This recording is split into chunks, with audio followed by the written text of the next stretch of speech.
the terrifying truth behind the Texas Chainsaw Massacre.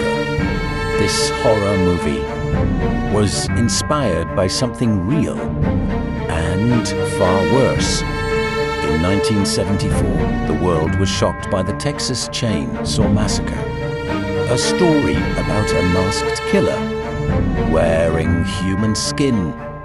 But the truth, it wasn't just fiction. The character Leatherface was inspired by a real man, Ed Gein, living alone in Wisconsin.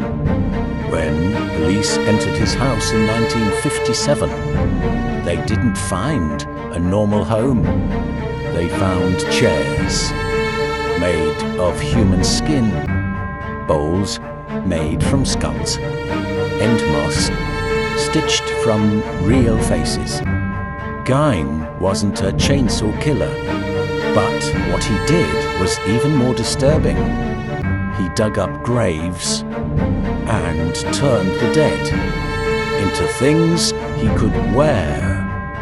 The creators of the film took his crimes and turned them into a nightmare. But here's what makes it worse. Unlike the movie, this actually happened. And somewhere, the real horror didn't need a chainsaw.